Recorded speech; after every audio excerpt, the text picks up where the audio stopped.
I spoke with US analyst Kristin Tate about the president wanting a quick war. It's been quite an extraordinary few days here. Obviously, this issue has created quite a stir here in the United States.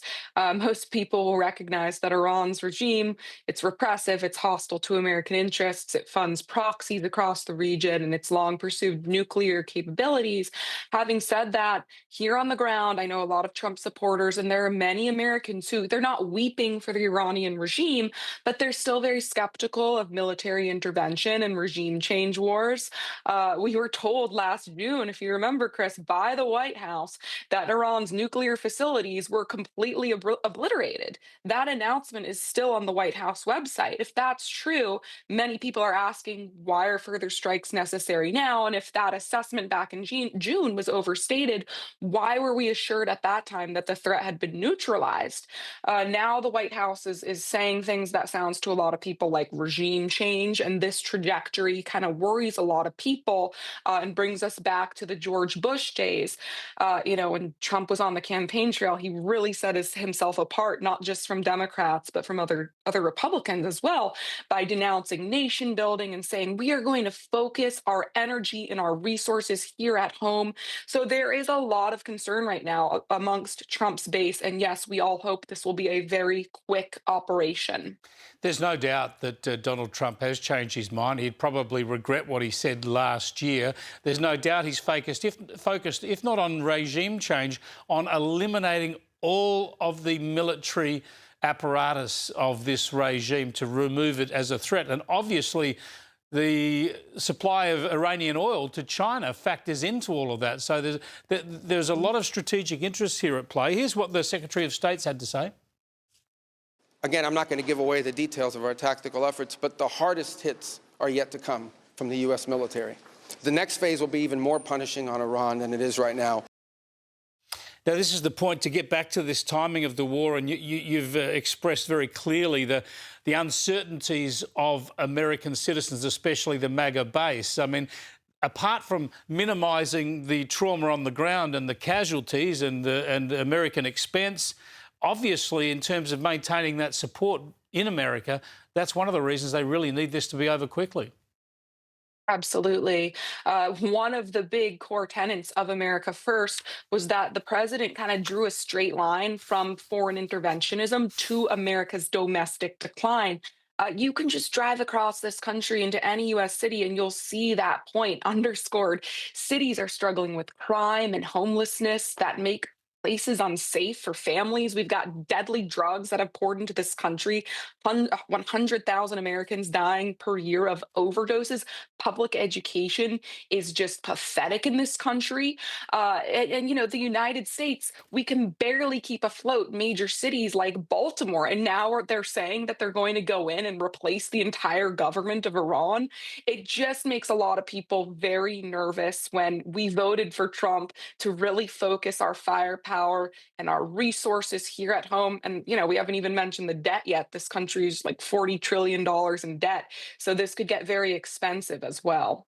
Yeah, good point. It's a hell of a drain on the American economy, this military episode. No one has even tried to put a dollar value on it yet, but it would be astronomical. Yeah. Let's change the pace a bit and listen to what the First Lady's had to say. We don't hear a lot from Melania Trump. She was speaking at the UN, of all places, and wanted to talk about US personnel who have sacrificed their lives, the last three of them being in this confrontation.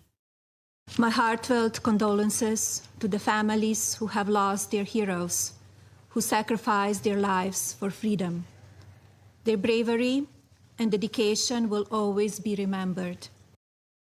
Yeah, those sentiments most Americans would agree with. But Melania Trump is almost invisible, isn't she, in terms of speaking publicly? We see a lot of her. How's she viewed by the American public, where so many First Ladies in the past have taken a really leading role? Yeah, she's seen as a very elegant woman who kind of has Trump's ear in the background. There was a big movie that just came out about Melania Trump's rise. It was very popular here in the United States. I don't know the title of the movie. It escapes me at this time, but she's very much loved by Trump's base. And it's kind of refreshing to have a first lady like this after years and years and years of these first ladies who were not elected and, got out there and tried to get themselves involved in policy. But of course, she has tremendous influence over Trump in the background. But she is just, every time she makes a statement, it's very, very elegant and just, she's just a wonderful first lady, very refreshing. Let's go to another first lady. This first lady did get herself involved in policy, even when her husband was in the White House. Of course, she went on in her own right to become a senator and an attempted presidential candidate. I speak, of course, of Hillary Clinton, and she's fronted up in a congressional hearing into the Epstein controversy. She got a bit narky when some pictures of her appearance were released publicly. Have a look. If there are photos that are being released of the secretary as she is testifying, can you please explain how that I'm done with this. If you guys are doing that, I am done. You can hold me in contempt from now until the cows come home. This is just typical behavior. We will go off the record. Oh, for heaven's sake. So I would like to understand how that's permissible. Before the hearing was...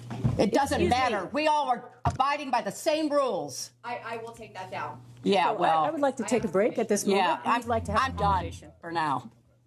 Go off the record. Go off the record. I'd be happy never to hear from her again. She's very touchy, isn't she, Kristin? Oh man, America really dodged a bullet with Hillary Clinton. I mean, if she can't even keep her emotions in check during this one meeting, can you imagine how much of a mess it would have been for her to run this country?